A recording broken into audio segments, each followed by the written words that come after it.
कई बार आप बिल्कुल अकेले होते हैं, बाहर नहीं, भीतर। शोर चारों ओर होता है, लेकिन आपके भीतर एक गूंजती हुई चुप्पी होती है। उसी चुप्पी में कभी कभी ब्रह्मांड बोलता है, लेकिन वह आवाज इतनी कोमल, इतनी मौन होती है कि केवल वही सुन सकता है जो स्वयं से विलीन हो चुका हो। ब्रह्मांड हर क्षण हमें कुछ कहना चाहता है, लेकिन क्या कभी आपने अपने भीतर इतनी शांति महसूस की कि उस मौन की भाषा को समझ सकें? शब्दों से परे जो बात होती है, क्या वो वास्तव में सुनी जा सकती है, या वो केवल उन्हीं के लिए होती है जो स्वयं को खोकर ब्रह्मांड में ढल चुके हैं? प्रिय साधक, यह कोई साधारण अनुभव यात्रा नहीं है। यह आत्मा की उस पुकार की ओर एक यात्रा है जिसे आपने कई जन्मों से अनसुना कर रखा है। हम आपको इस प्रस्तुति में आमंत्रित कर रहे हैं, केवल देखने सुनने के लिए नहीं, बल्कि भीतर उतरने के लिए। अगर इस यात्रा की कोई शुरुआत है तो वह आपके मौन में है, और अगर इसका कोई अंत है तो वह आपके पूर्ण विलयन में है। यदि यह कुछ छू जाए, कुछ खोल दे भीतर, तो कृपया इसे दूसरों तक पहुंचाइए। वीडियो को लाइक करने की चिंता न करें। इस प्रस्तुति को पूरा देखने के बाद अपनी अनुभूति को कमेंट में जरूर साझा करें। यह केवल एक वीडियो नहीं, यह चेतना का संदेश है। कभी कभी ब्रह्मांड कोई उत्तर नहीं देता, क्योंकि हमने कोई प्रश्न ही नहीं किया होता। अपने भीतर हम बाहर की दुनिया में इतने व्यस्त हो जाते हैं कि अस्तित्व की सबसे मौलिक पुकार हमारे भीतर गूंजते हुए भी अनसुनी रह जाती है। आप कितनी बार अपने हृदय की धड़कन को सुनते हैं बिना उसे किसी मेडिकल जांच की तरह समझे? क्या आपने कभी अपने ही विचारों के पीछे छुपे मौन को जाना है? क्या यह संभव है कि ब्रह्मांड हमें हर क्षण संकेत देता है, लेकिन हमारी चेतना ही इतनी धुंध से ढकी होती है कि वह संकेत उसमें प्रवेश नहीं कर पाते? परमहंस योगानंद ने कहा था, ब्रह्मांड की ऊर्जा किसी धर्म, पंथ या भाषा से बंधी नहीं होती। वह मौन की भाषा बोलती है, और केवल मौन ही उसे समझ सकता है। तो क्या हम स्वयं को इतना मौन कर पाए हैं कि वह अनंत ध्वनि हमारे भीतर उतर सके? जब आप ध्यान में बैठते हैं, क्या आप वास्तव में ध्यान में होते हैं, या केवल विचारों की भीड़ को एक कोने में धकेलने की कोशिश कर रहे होते हैं? और यदि ध्यान मौन नहीं ला पा रहा, तो क्या वह वास्तव में ध्यान है? हम कई बार सत्य को शब्दों में खोजते हैं, लेकिन सत्य का अनुभव शब्दों से बहुत पहले हो चुका होता है।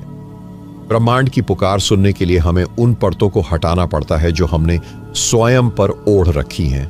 परतें डर की, असुरक्षा की, और सबसे अधिक अहंकार की। जब भीतर कोई हलचल ना हो, जब इच्छा भी विलीन हो जाए, जब सुनने की लालसा भी मिट जाए, तब कभी कभी ब्रह्मांड स्वयं आकर कहता है, तुम मैं ही हूं। और तब पहली बार ऐसा लगता है कि जो कुछ भी बाहर था वह सब भीतर था, और जो भीतर था वह ब्रह्मांड से कभी अलग था ही नहीं। लेकिन प्रश्न यह नहीं है कि ब्रह्मांड बोलता है या नहीं। असली प्रश्न यह है कि जो सुनता है, क्या वह अब भी वैसा ही है जैसा पहले था? कुछ मौन आवाज से अधिक बोलते हैं, लेकिन उस मौन की भाषा को समझने के लिए केवल कान नहीं, चेतना चाहिए। चेतना जो विचारों से परे हो और स्मृतियों से परे। हम चेतना को अक्सर बुद्धि समझ बैठते हैं, लेकिन बुद्धि संदेह करती है और चेतना अनुभव करती है। क्या कभी आपने अनुभव को संदेह से ऊपर रखा है? क्या आपने अपने भीतर ऐसी जगह को छुआ है जहां कोई द्वंद्व नहीं है, न सही न गलत, केवल अस्तित्व है? जब आप किसी क्षण में पूर्ण रूप से उपस्थित होते हैं, न अतीत की परछाइयां, न भविष्य की योजनाएं, उस क्षण क्या आपने महसूस किया है कि कोई और भी है जो देख रहा है? वह जो देख रहा है वह आप नहीं, आपका सार है, और वही सार ब्रह्मांड से जुड़ने का सेतु है। परमहंस योगानंद ने जिस दिव्यता की बात की थी, वह कोई चमत्कारी वस्तु नहीं, बल्कि वह स्थिरता है जो भीतर उतर कर आती है। हमारा मन लगातार कुछ पाने की दौड़ में है, और यही दौड़ हमें ब्रह्मांड की मौन पुकार से दूर कर देती है। ब्रह्मांड दौड़ते हुए लोगों से बात नहीं करता, वह उन्हीं से संवाद करता है जो थमकर, रुककर, मौन होकर देखने का साहस रखते हैं। कभी आपने गौर किया है, जब आप सच्चे मौन में होते हैं तो कोई बात कहे बिना भी सामने वाला बहुत कुछ समझ लेता है? तो क्या यह संभव नहीं कि ब्रह्मांड भी आपको बिना शब्दों के समझा रहा हो और आप केवल अपने ही विचारों के शोर में वह संदेश खो दे रहे हो। जो ब्रह्मांड है वह बाहर नहीं, भीतर का विस्तार है। हम जो खोजते हैं वह वहां नहीं है जहां हमारी आंखें देखती हैं, वह वहां है जहां हमारा मैं समाप्त होता है। जहां मैं नहीं, वहीं वह ऊर्जा प्रकट होती है जो न जन्मी न मरी, वही जो योगानंद की आत्मा में नृत्य करती थी। लेकिन क्या आप तैयार हैं उस मैं से बाहर जाने के लिए? क्या आप वह साहस रखते हैं जहां पहचाने टूट जाए और केवल मौन ही शेष रह जाए? यही मौन, यही शून्य ब्रह्मांड की असली भाषा है। और जब आप इस भाषा में उतरते हैं तो न ब्रह्मांड को बुलाना पड़ता है न सुनना। आप स्वयं ब्रह्मांड बन जाते हैं। परंतु जब आप स्वयं ब्रह्मांड बन जाते हैं तब एक और प्रश्न जन्म लेता है, क्या ब्रह्मांड स्वयं को जान सकता है? क्या कभी आपने उस क्षण को महसूस किया है जब विचार ठहर जाते हैं और केवल एक उपस्थिति शेष रह जाती है? वह उपस्थिति जो किसी नाम से नहीं जानी जा सकती और किसी रूप में बांधी नहीं जा सकती। परमहंस योगानंद कहते हैं, आत्मा की गहराई में उतरने का अर्थ है उस स्रोत से मिलन जो ब्रह्मांड को गति देता है। लेकिन क्या ब्रह्मांड केवल गति है या वह स्वयं किसी गूढ़ रहस्य का साक्षी है? यह प्रश्न अब केवल बाह्य नहीं रहा, यह प्रश्न स्वयं ब्रह्मांड से है। क्या तू स्वयं को जानता है? और यदि हां, तो क्या वह ज्ञान एक दर्पण की तरह है जिसमें वह खुद को देखता है हमारे माध्यम से? हर जीवित प्राणी, हर चेतन मन एक दर्पण है और शायद ब्रह्मांड इन दर्पणों में झांककर स्वयं को पहचानने की यात्रा पर है। यदि ऐसा है तो फिर आपका मौन, आपकी साधना, आपकी अनुभूति केवल आपकी नहीं रही, वह ब्रह्मांड की यात्रा बन चुकी है। आपके भीतर उठने वाली प्रत्येक अनुभूति उसकी अपनी भाषा बन जाती है। और शायद जब आप गहराई से ध्यान में उतरते हैं तो आप अकेले नहीं होते, बल्कि स्वयं ब्रह्मांड आपकी चेतना के माध्यम से अपने होने को महसूस कर रहा होता है। तो क्या आत्म साक्षात्कार केवल आत्मा की खोज है या यह ब्रह्मांड के आत्मबोध की प्रक्रिया है जो प्रत्येक साधक की यात्रा में पूर्णता की ओर बढ़ रही है? जब आप भीतर उतरते हैं तो यह उतरना केवल आपके अस्तित्व तक सीमित नहीं होता। यह उतरना उस विराट अस्तित्व तक पहुंचता है जो शून्यता के पार है, जहां उस्व और अस्व का भेद मिट जाता है। योगानंद के अनुभवों में वह क्षण स्पष्ट झलकता है जब उनके मैं का अंत हुआ और ब्रह्मांड उनके माध्यम से स्वयं को अनुभव कर सका। उन्होंने लिखा, मैं सूर्य, तारे और आकाश के पार जाकर स्वयं को जान रहा था। मैं नहीं रहा, केवल चेतना थी। तो क्या यह संभव है कि आप भी ब्रह्मांड की उस मौन इच्छा का हिस्सा हैं जो स्वयं को जानने को उत्सुक है? क्या आपकी साधना, आपकी पीड़ा, आपकी खोज वास्तव में उसी महायात्रा की लहरें हैं? यदि ऐसा है तो अब साधक होना केवल एक व्यक्तिगत तप नहीं रहा, बल्कि यह एक विराट सहयोग है उस ब्रह्म की पहचान में जो हर दिशा में फैला है और फिर भी एकदम पास है। पर जब ब्रह्मांड स्वयं को पहचानने लगता है तब एक और द्वार खुलता है जहां कोई केंद्र नहीं बचता और सब कुछ केवल प्रेम बन जाता है। जब ब्रह्मांड स्वयं को पहचानना शुरू करता है तो उसकी यात्रा बौद्धिक नहीं रहती, वह प्रेममयी हो जाती है। क्योंकि पहचान जब मैं के पार जाती है तो वहां शेष रहता है केवल प्रेम, एक ऐसा प्रेम जो किसी कारण से नहीं होता और किसी परिणाम की आशा नहीं करता। वह प्रेम अस्तित्व का स्वभाव बन जाता है।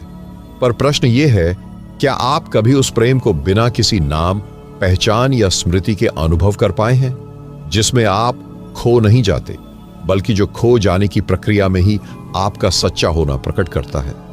परमहंस योगानंद कहते हैं, जिस क्षण तुम पूरी तरह मौन हो जाते हो, उस क्षण ब्रह्मांड तुम्हारे हृदय के माध्यम से प्रेम करने लगता है। क्या इसका अर्थ यह नहीं कि जब आप शून्य होते हैं तभी तो वह पूर्णता आपके भीतर उतरती है? प्रेम वहां जन्म लेता है जहां केंद्र नहीं होता, जहां कोई अपेक्षा नहीं होती, वहां ब्रह्मांड स्वयं को समर्पित कर देता है। क्या आपने कभी ध्यान में वह क्षण पकड़ा है जब न तो आप ध्यान कर रहे होते हैं और न ही कोई ध्यान शेष रहता है, बस एक उपस्थिति होती है जिसमें सब कुछ अपने आप विलीन हो रहा है। उस अवस्था में आप नहीं रहते, पर कुछ और रहता है। वह कुछ और ही ब्रह्मांड है, वह कुछ और ही प्रेम है, और वही प्रेम चेतना की सर्वोच्च गति है। जब कोई साधक इस अवस्था में प्रवेश करता है तो उसके लिए प्रश्न भी प्रेम बन जाते हैं। प्रश्न अब उत्तरों की खोज नहीं रह जाते, वे अनुभव के द्वार बन जाते हैं।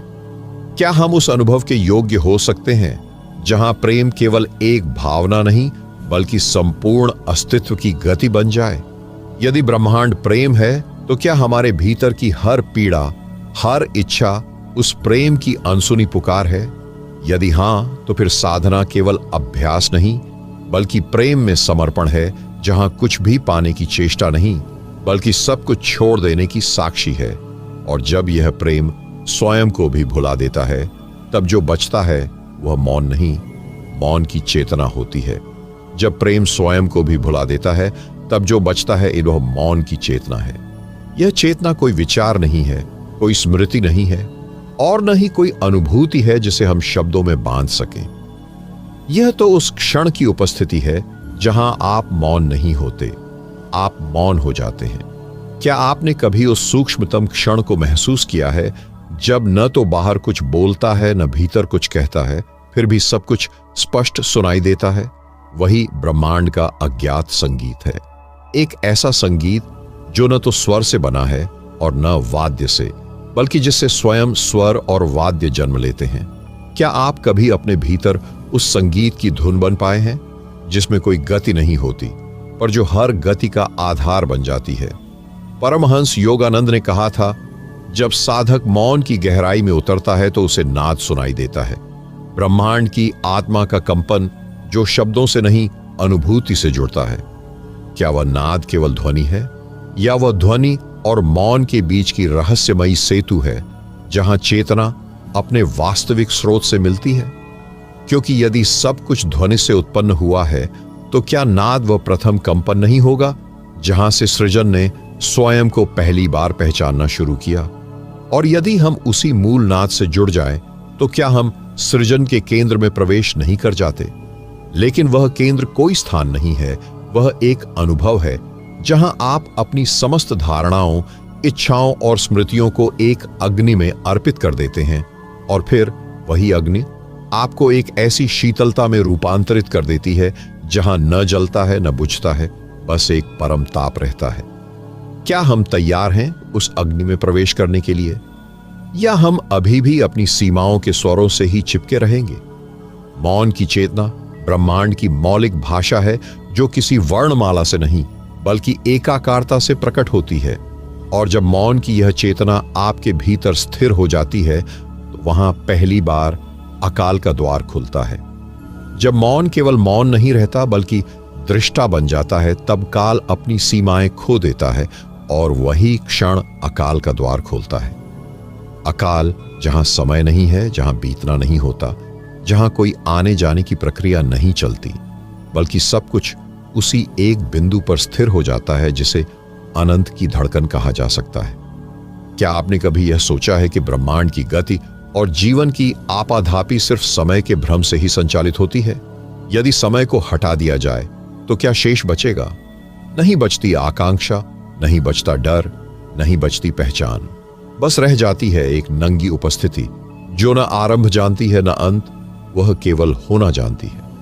परमहंस योगानंद की साधना में जब यह अवस्था आई तो उन्होंने लिखा, उस क्षण मैं समय से बाहर था। मैं देख रहा था, लेकिन देखने वाला मैं नहीं था। जो कुछ भी था वह एक अदृश्य, अचल, सर्वज्ञ सत्ता थी जो केवल जान रही थी बिना प्रयास के। क्या आपने कभी उस अवस्था की कल्पना की है जहां कोई प्रयास नहीं होता और फिर भी आप सब कुछ जानते हैं? लेकिन यह ज्ञान सूचना नहीं है, यह अनुभूति की तरलता है जो शब्दों में बंधने से इनकार कर देती है। हम जिस चेतना से परिचित हैं वह स्मृति और धारणा पर टिकी होती है, पर जो चेतना अकाल में प्रकट होती है वह न स्मृति है न धारणा, वह प्रकाश का मूल स्वरूप है। आप जो हैं वह वहीं प्रकट होता है, न अधिक न कम। और यही कारण है कि ब्रह्मांड से जुड़ाव का पहला वास्तविक द्वार अकाल से आरंभ होता है, जहां आप समय के बाहर स्वयं को अनुभव करते हैं। अब प्रश्न यह उठता है, क्या आप तैयार हैं स्वयं को समय से परे अनुभव करने के लिए? क्या आप अपनी कल्पनाओं से परे जा सकते हैं, जहां पहचान नहीं, केवल उपस्थिति शेष रहती है? क्या आप उस क्षेत्र में प्रवेश करना चाहते हैं जहां न उद्देश्य है न साधन, फिर भी पूर्णता है? क्योंकि जब आप अकाल में प्रवेश करते हैं तो वहां कुछ पाने का लोभ नहीं रहता, बल्कि सब कुछ देने की तीव्रतम चाह प्रकट होती है। और वही चाह आपको परम प्रेम की दिशा में ले जाती है, जहां ब्रह्मांड स्वयं आपके भीतर पिघलने लगता है। और जब यह परम प्रेम जन्म लेता है तो वह एक ऐसी अग्नि बनता है जो न जलाता है न बुझाता है, बस सब कुछ एक कर देता है। जिस क्षण ब्रह्मांड की पुकार को भीतर सुना जाता है, वह केवल मौन की भाषा में नहीं आता, वह प्रेम की गूढ़ अग्नि में प्रकट होता है। यह अग्नि संसार की अग्नि नहीं है, यह जलाती नहीं बल्कि विलीन कर देती है। यह कोई भावना नहीं है, यह स्थिति है जहां मैं और तू जैसे शब्द अर्थहीन हो जाते हैं। परमहंस योगानंद जब समाधि की चरम स्थिति में पहुंचे तो उन्होंने इस प्रेम को न रूप में देखा, न शब्दों में सुना, बल्कि अनुभव किया प्रकाश और तरंगों की तरह जो भीतर उतरती जाती थी, जैसे कि संपूर्ण ब्रह्मांड एक चुपचाप बरसता हुआ नेह बन गया हो। क्या आपने कभी सोचा है, प्रेम अगर इतना गहरा हो कि वह पहचान मिटा दे तो क्या बचेगा? जब प्रेम वस्तु नहीं, क्रिया नहीं, बल्कि स्थिति हो जाए तो वह अग्नि बन जाता है। वह अग्नि जो मैं कौन हूं इस प्रश्न को भस्म कर देती है और उत्तर के रूप में कुछ नहीं छोड़ती सिवाय शुद्ध उपस्थिति के। उस अग्नि में न रिश्ते रहते हैं न अपेक्षाएं। वह न किसी से जुड़ती है न किसी से दूर होती है, क्योंकि वह स्वभाव से ही एकात्मक होती है। यही कारण है कि जब आप उस प्रेम में प्रवेश करते हैं तो जीवन एक उपासना बन जाता है, सांसें एक प्रार्थना बन जाती हैं और मौन एक महानतम वाणी का रूप ले लेता है। पर क्या आप तैयार हैं ऐसे प्रेम को भीतर बुलाने के लिए जो आपको मिटा देगा लेकिन मिटाकर ही पूर्ण बना देगा? क्या आप सच में प्रेम चाहते हैं या बस उसकी छाया के साथ खेलना चाहते हैं? क्या आप किसी ऐसे अनुभव को आमंत्रित कर सकते हैं जिसके आने पर आपका स्वत्व मुट्ठी से फिसलता चला जाए? परमहंस योगानंद कहते हैं, जिसने प्रेम को खोज लिया उसने ब्रह्म को पा लिया, क्योंकि वही एकमात्र द्वार है जहां आत्मा परमात्मा से लिपट जाती है, बिना किसी वचन के, बिना किसी विकल्प के। जब प्रेम अग्नि बनता है तो उसमें न कोई दिशा होती है न कोई सीमा, बस होता है पूर्ण समर्पण। और जब समर्पण की यह लौ अंदर ही अंदर जलने लगती है तो अगला रहस्य प्रकट होता है, शून्य की शक्ति। शब्द जहां रुक जाते हैं वहीं से शून्य बोलना शुरू करता है। यह वह शून्यता नहीं जो अभाव से भरी हो, बल्कि वह पूर्णता है जो किसी सीमा में समा नहीं सकती। परमहंस योगानंद जब ध्यान की अतल गहराइयों में उतरते थे तो उन्होंने उस शून्य को देखा नहीं, बल्कि उसमें समाहित हो गए। उन्होंने एक ऐसी स्थिति का अनुभव किया जहां न मन बचा, न बुद्धि, न अहम, केवल एक ऐसा शून्य जिसे कोई पकड़ नहीं सकता, पर जो सब कुछ थामे हुए है। क्या कभी आपने सोचा है कि जो दिखाई नहीं देता वही सब कुछ संभाले हुए है? क्या आपने उस मौन को सुना है जो सभी ध्वनियों के मूल में छुपा बैठा है? ब्रह्मांड की सारी गतिविधियां एक अदृश्य केंद्र के चारों ओर घूमती हैं और वही केंद्र है शून्य। यह शून्य न स्थिर है न गतिशील, यह दृष्टा है जो सब कुछ को देखता है बिना हस्तक्षेप किए, बिना जज किए। परमहंस योगानंद इसे डिवाइन नथिंगनेस कहते थे, एक ऐसी उपस्थिति जो स्वयं को कभी प्रकट नहीं करती, पर सब कुछ उसी के माध्यम से होता है। अब प्रश्न यह है, क्या आप उस शून्य से डरते हैं जिसमें मैं नहीं रहेगा, या आप उस शून्य में प्रवेश करने को तैयार हैं जहां सारा भार उतर जाता है स्वतः सहजता से? यह वही शून्य है जहां आत्मा मुक्त होती है और समय रुक जाता है। यह वही स्थान है जहां चाह समाप्त हो जाती है और केवल प्रसाद शेष रहता है। क्या आपने अपने भीतर उस एक क्षण को अनुभव किया है जहां आप कुछ नहीं बनते और उसी क्षण सब कुछ हो जाते हैं? शून्य न डराता है न बांधता है, वह बस स्पेस देता है आपके सच्चे स्वरूप को जागने के लिए। परमहंस योगानंद के अनुभवों में यह शून्य कोई कल्पना नहीं थी, यह उनके भीतर की सबसे बड़ी उपलब्धि थी, जिसे उन्होंने शब्दों में बांधा नहीं बल्कि मौन में प्रकट किया। शून्य ही वह खामोश द्वार है जिससे होकर आत्मा ब्रह्म से मिलती है, और जब यह शून्य भीतर घर कर लेता है तो अगला रहस्य स्वयं को प्रकट करता है, आत्मिक दृष्टि की जागृति। जिस दिन आंखें भीतर की ओर खुलती हैं, उस दिन संसार की सारी दृश्य यात्रा फीकी लगने लगती है। हमने अब तक जो देखा वह आंखों से देखा, पर परमहंस योगानंद कहते हैं, देखने से अधिक महत्वपूर्ण है जानना, और जानने से भी अधिक महत्वपूर्ण है हो जाना। भीतर की आंखें कोई भौतिक इंद्रिय नहीं होती, ये आत्मा की दृष्टि होती है, जिससे हम वह देख सकते हैं जो समय, आकार, नाम और स्थिति से परे है। वह दृष्टि जो रूपों में नहीं उलझती बल्कि रूपों के पार की सत्ता को पहचानती है। पर यह दृष्टि एक दिन में नहीं खुलती। यह कोई उपलब्धि नहीं बल्कि एक विस्मरण है, अपने झूठे स्वरूप को भूलकर अपने असली प्रकाश स्वरूप में लौट आना। जब भीतर की दृष्टि जागती है तो प्रश्न नहीं बचते, क्योंकि अनुभव स्वयं उत्तर बन जाता है। उस दृष्टि से देखना मतलब हर वस्तु में परमात्मा को देखना, हर व्यक्ति में आत्मा का अंश देखना, हर घटना में एक रहस्यमय प्रेमपूर्ण योजना देखना। पर प्रश्न यह उठता है, क्या हम भीतर की दृष्टि से देखना चाहते हैं या बाहर की आंखों से पकड़ बनाए रखना चाहते हैं? भीतर की दृष्टि मांग करती है त्याग की, मौन की और ध्यान की, क्योंकि जब आप बाहर के शोर से हटते हैं तभी भीतर की मौन भाषा सुनाई देती है। परमहंस योगानंद बताते हैं कि जिस क्षण यह दृष्टि जागती है, उसी क्षण आप अपने वास्तविक रूप को देख लेते हैं, वह रूप जो कभी जन्मा नहीं, जो कभी मरेगा नहीं, जो शुद्ध चैतन्य है, साक्षात शिव स्वरूप है। तो क्या आप तैयार हैं उस दृष्टि को अपनाने के लिए जो आपके जीवन को ही नहीं, आपके अस्तित्व की परिभाषा को बदल दे? क्या आप स्वयं को केवल शरीर और नाम के रूप में देखना छोड़ सकते हैं और उस दैवी दृष्टि को अपनाना चाहेंगे जो कहती है, मैं प्रकाश हूं, मैं वही हूं जो सदा था, है और रहेगा? जब यह दृष्टि स्थापित होती है तब कोई द्वंद्व नहीं रहता।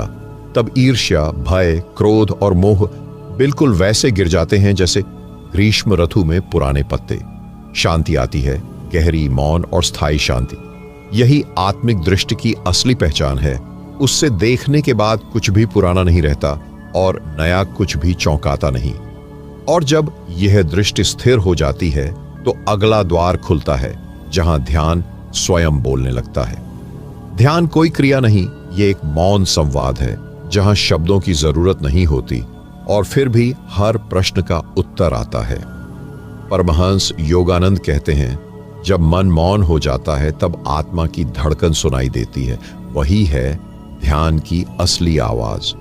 आपने भी कभी महसूस किया होगा, जब किसी शांत क्षण में बैठे होते हैं और कोई विचार भी नहीं चल रहा होता, फिर भी भीतर कुछ कह रहा होता है। वह कुछ ही ध्यान है। ध्यान बोलता नहीं जैसे इंसान बोलता है। वह संकेत देता है, छवियां भेजता है, भावनाओं में उतरता है और सबसे ज्यादा वह आपको खुद के करीब ले आता है। ध्यान कोई अभ्यास नहीं बल्कि एक स्मरण है कि आप कौन हैं, कहां से आए हैं और इस क्षण में क्यों हैं। प्रश्न यह नहीं कि आप ध्यान करते हैं या नहीं। प्रश्न यह है, क्या आप ध्यान की पुकार को सुन पा रहे हैं? क्या आप अंदर उठते उस सूक्ष्म कंपन को समझ पा रहे हैं जो कहता है, सब कुछ यही है, बाहर कुछ नहीं? जब ध्यान बोलने लगता है तो संसार चुप हो जाता है। भीतर एक झील की तरह ठहराव आ जाता है, जहां हर अनुभव नीले आकाश की तरह साफ हो जाता है। ध्यान की भाषा प्रेम, मौन और साक्षी भाव की भाषा है। वह न आलोचना करता है, न तुलना करता है, न कुछ छीनता है। वह बस देता है, शुद्ध उपस्थिति, शुद्ध चेतना। आप पूछ सकते हैं, क्या ध्यान हमें ईश्वर तक ले जाता है या ईश्वर ही ध्यान के रूप में हमारे भीतर आता है? शायद यह दोनों एक ही हैं, क्योंकि जब ध्यान गहराता है तो साधक और साध्य दोनों मिट जाते हैं। केवल एकता बचती है जो कहती है, मैं हूं, बस मैं ही हूं। तो क्या आप उस क्षण को अनुभव करना चाहेंगे जहां ध्यान बोलता है और आप सुनते नहीं बल्कि हो जाते हैं? यही वह पवित्र क्षण होता है जब आत्मा मुस्कुराती है और कहती है, अब मुझे कुछ और नहीं चाहिए।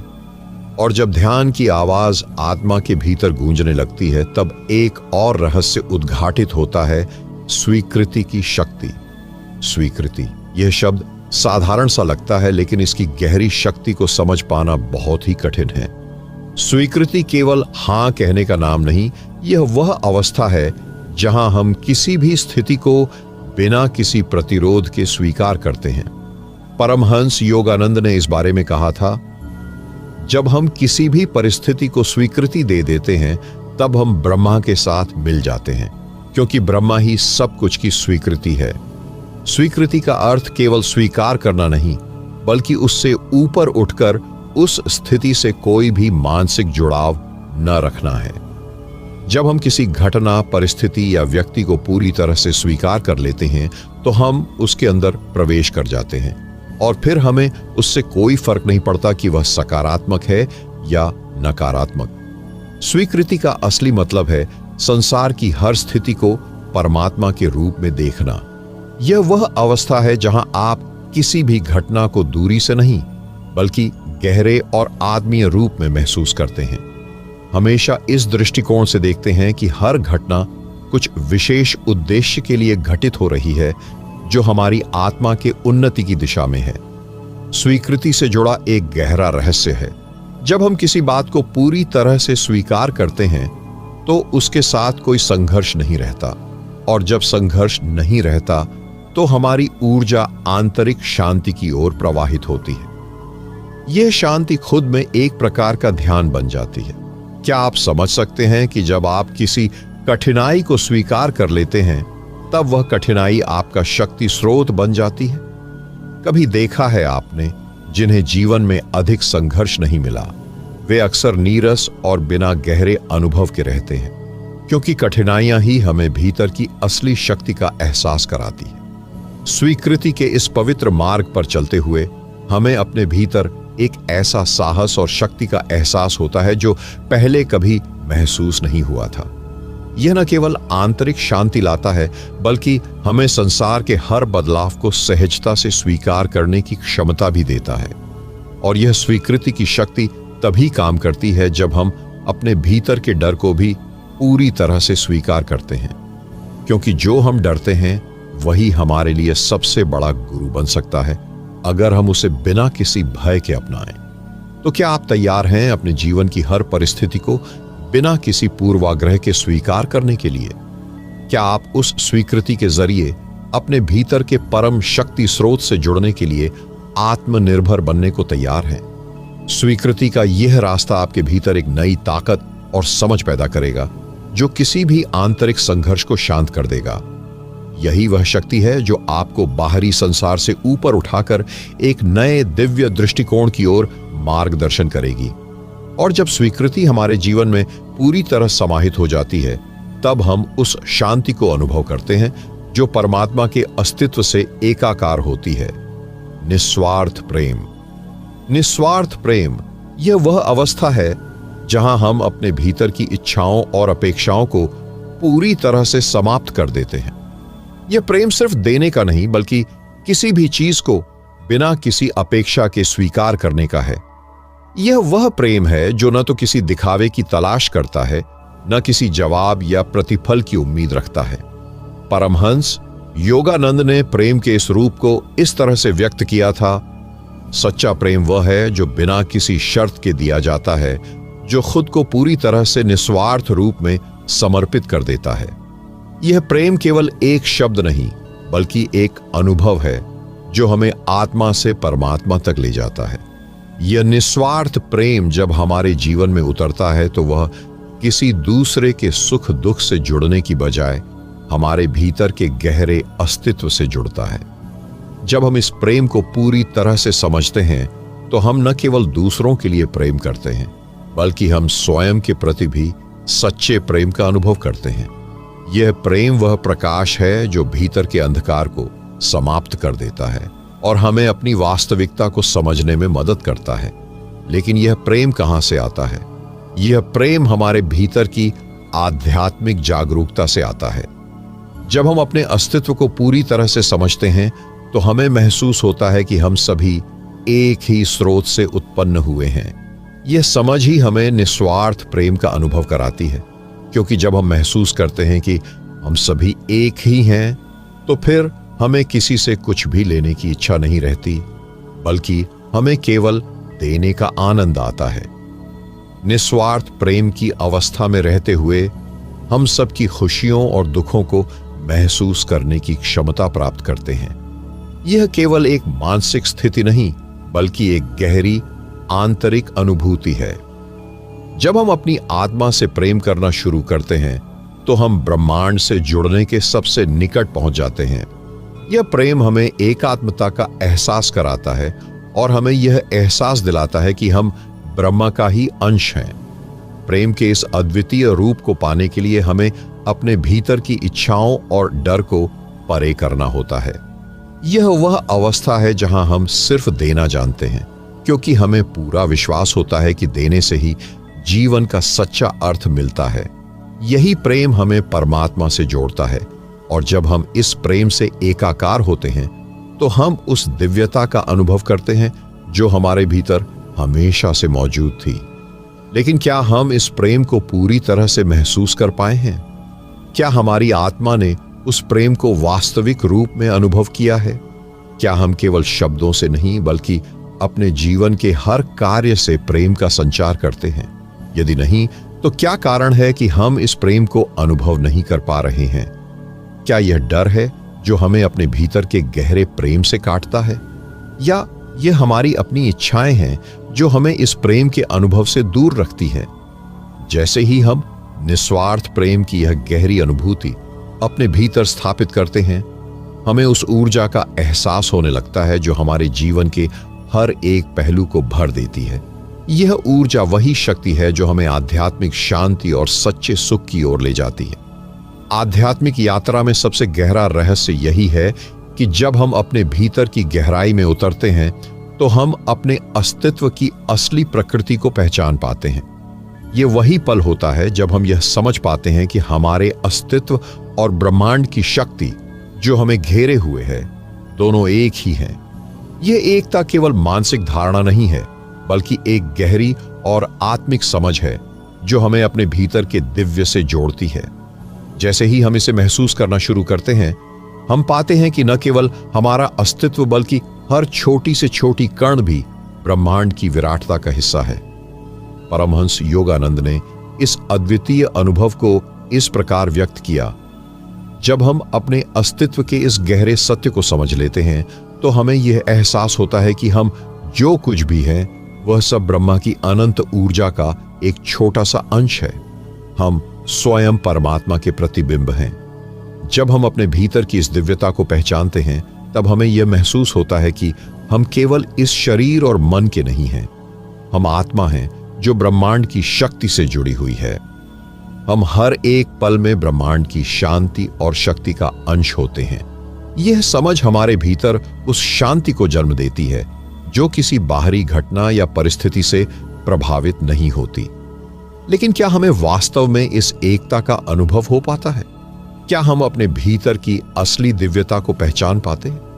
क्यों हम बाहरी दुनिया के प्रभावों से प्रभावित हो जाते हैं, जबकि हम जानते हैं कि हमारी असली पहचान इस शरीर से परे है? क्या यह हमारी नासमझी है, या यह हमारी आदतों और मानसिक स्थितियों के कारण है जो हमें इस अद्वितीय और शाश्वत सत्य को भूलने पर मजबूर कर देती है? क्यों हम अपने भीतर की ब्रह्मा की शक्ति को महसूस नहीं कर पाते? जब हम इन सवालों पर गहराई से विचार करते हैं तो हमें यह समझ में आता है कि इसका कारण केवल बाहरी दुनिया नहीं है, बल्कि वह अव्यक्त मानसिक स्थिति है जो हमें हमारी असली पहचान से अलग कर देती है। हम अपने भीतर की उस अज्ञेय शक्ति को महसूस करने के लिए अपने मन और हृदय को शुद्ध करना चाहते हैं, ताकि हम अपनी आत्मा की सच्चाई को समझ सकें। यह वह क्षण है जब हम महसूस करते हैं कि हम और ब्रह्मांड एक हैं। हमारा अस्तित्व उसी दिव्य शक्ति से जुड़ा है जो सभी जीवों और तत्वों को जीवन देती है। इस एकता को महसूस करने के बाद हम देख पाते हैं कि सारा ब्रह्मांड एक जीवित प्रक्षिप्त है जो अपने आप में एक अद्वितीय रचना है। हमारे अंदर और बाहर की सारी प्रक्रियाएं उसी ब्रह्मांड की अनंत योजना का हिस्सा हैं। जब हम इस तथ्य को स्वीकारते हैं तो हमारे भीतर एक नई ऊर्जा का संचार होता है और हम धीरे धीरे अपने जीवन के उद्देश्य को समझने लगते हैं। हमें यह समझ में आता है कि हम केवल मनुष्य नहीं बल्कि एक दिव्य आंशिकता है जो परमात्मा से अभिन्न है। तो क्या हम इस एकता का अनुभव कर पाते हैं? क्या हम अपने जीवन में इस ज्ञान को लागू करते हैं? क्या हम अपने दिलों में यह समझ उतार पाते हैं कि हम ब्रह्मा का ही प्रतिबिंब हैं? अगर नहीं, तो क्या कारण है कि हम अभी तक इसे पूरी तरह से नहीं महसूस कर पाए हैं? क्या यह हमारे भीतर की अज्ञानता है या यह हमारी अपनी आदतें और भ्रम हैं जो हमें अपने सच्चे रूप से दूर रखते हैं? जब हम इस अद्वितीय एकता के अनुभव में पूरी तरह से समाहित होते हैं तो हम एक ऐसे अवबोधन में प्रवेश करते हैं जो हमें शांति, समर्पण और आत्मा की गहरी समझ की ओर ले जाता है। यह वह अवस्था है जब हम ब्रह्मांड के गहरे रहस्यों को समझने में सक्षम होते हैं और हम जीवन की सच्ची दिशा को पहचानते हैं। ब्रह्मांडीय अनुभूति की अवस्था और आत्मिक विलय की शुरुआत जब साधक उस बिंदु पर पहुंचता है जहां वह आत्मा और ब्रह्मांड के बीच कोई भेद नहीं देखता, तो वहीं से एक नया अध्याय शुरू होता है, अनुभव का, न कि केवल ज्ञान का। अब तक जो कुछ भी उसने पढ़ा, सुना और सोचा था, वह सब धीरे धीरे मौन में विलीन होने लगता है। विचार खत्म नहीं होते, लेकिन उनकी पकड़ ढीली पड़ जाती है। मन अब केवल तर्क का उपकरण नहीं रह जाता, बल्कि वह ब्रह्मा के संकेतों को ग्रहण करने का माध्यम बन जाता है। यह वह अवस्था होती है जिसे संतों ने दृष्टा की दृष्टि कहा है। यह दृष्टि भीतर की ओर जाती है जहां कोई भाषा नहीं होती, कोई शब्द नहीं होते, केवल अनुभूति होती है, निर्वचन, निस्सीम, निर्लिप्त। साधक देखता है कि वह जो खोज रहा था वह कभी बाहर था ही नहीं। वह तो हमेशा से उसके भीतर था, लेकिन उसे देखने की आंखें नहीं थीं, महसूस करने का धैर्य नहीं था। इस बिंदु पर आकर साधक को जीवन की उस लय का अनुभव होता है जिसे केवल ब्रह्मांड की आत्मा के साथ जुड़कर ही समझा जा सकता है। न कोई द्वंद्व रह जाता है, न कोई प्रश्न, केवल एक मौन गूढ़ अनुभूति कि सब कुछ एक ही ऊर्जा से बना है, एक ही चेतना से संचालित है। जिस क्षण साधक को यह अनुभव होता है, वह स्वयं अपने अस्तित्व को एक बूंद के समान अनुभव करता है जो अब महासागर में विलीन होने के लिए तैयार है। और यह विलय कोई मृत्यु नहीं है, बल्कि यह तो असली जीवन का आरंभ है। यह वह क्षण है जब मैं का पर्दा गिरता है और केवल वह शेष रह जाता है जो सर्वत्र है, जो शाश्वत है, जो चेतन है। इस अवस्था में साधक को यह भी समझ में आता है कि सभी पीड़ाएं, सभी द्वंद्व केवल अज्ञानता की उपज थे। जैसे ही प्रकाश भीतर उतरता है, अंधकार अपने आप समाप्त हो जाता है। साधक जान जाता है कि वह कभी भी अलग नहीं था, कभी भी अकेला नहीं था, कभी भी असहाय नहीं था। वह जानता है कि ब्रह्मा उसके भीतर है, हर श्वास के साथ बह रहा है, हर धड़कन में ध्वनित हो रहा है, हर भावना में प्रकाशित हो रहा है। यह अनुभव कोई एक बार घटने वाली बात नहीं है। यह तो निरंतर गहराता है, फैलता है, हर क्षण को दिव्यता से भर देता है। यह अनुभूति साधक के जीवन को बदल देती है। अब वह न तो किसी से घृणा करता है, न किसी से द्वेष रखता है, न ही किसी से मोह करता है। वह हर जीव में वही चेतना देखता है जो उसने स्वयं के भीतर अनुभव की थी। और तब शुरू होती है सच्चे सेवा की भावना। अब साधक अपने जीवन को केवल अपने लिए नहीं जीता। अब वह जानता है कि जब वह किसी की मदद करता है तो वह वास्तव में उसी ब्रह्मा की सेवा कर रहा होता है जो उसके भीतर बसता है। यह सेवा बाहरी कर्म नहीं है, यह तो भीतर के प्रेम का स्वाभाविक प्रवाह है। यह उस शुद्धता से निकलती है जो केवल ब्रह्मांडीय अनुभूति से ही प्राप्त होती है। अब साधक की यात्रा आत्मविलय की ओर बढ़ रही होती है। वह स्वयं को ब्रह्म में समर्पित करने के लिए पूरी तरह तैयार हो जाता है। वह अब जानता है कि सच्ची मुक्ति, सच्चा मोक्ष किसी विशेष स्थान या समय में नहीं, बल्कि इसी पल में, इसी अनुभव में है। और जब साधक ब्रह्मा की गोद में समर्पण करता है तो वहां कोई आवाज नहीं होती, कोई उद्घोष नहीं होता, केवल एक मौन विलय होता है जो उस आत्मा को पूर्णता के साथ ब्रह्मांड की चेतना में मिला देता है। अब उसकी यात्रा पूरी नहीं होती, बल्कि एक और गहरे रहस्य की ओर आगे बढ़ती है, जहां आत्मा स्वयं को केवल महसूस नहीं करती, बल्कि उसे साकार रूप में जीने लगती है। प्रिय साधकों, यदि आपने इस पूरी यात्रा को अंत तक अनुभव किया है, तो समझिए यह कोई साधारण श्रवण नहीं था। यह आत्मा की उस दबी पुकार का स्पंदन था जिसे आपने आज शायद पहली बार सुना होगा। यह शब्दों की नहीं, मौन की यात्रा थी। और यदि इस मौन में कुछ घटा है, कुछ भीतर पिघला है, कुछ टूटकर खुला है, तो वही हमारी इस प्रस्तुति की सफलता है। हम आपका हृदय से आभार व्यक्त करते हैं कि आपने अपने समय, ध्यान और आत्मा की ऊर्जा को इस यात्रा में समर्पित किया। यह कोई अंत नहीं, बस एक नया आरंभ है, भीतर की ओर जाने का, जागने का, समझने का। हम आपसे आग्रह करते हैं, कृपया इस अनुभूति को संजो कर रखें। इसे केवल एक वीडियो की तरह न देखें। यह आपके भीतर की चेतना से निकला हुआ एक संदेश था जो आपके मौन ने सुना है। यदि यह संदेश किसी और के भीतर भी दीप जला सकता है, तो कृपया इसे साझा करें। आपकी उपस्थिति, आपका मौन और आपकी जिज्ञासा हमारे लिए अनमोल है। आप सभी का हार्दिक धन्यवाद।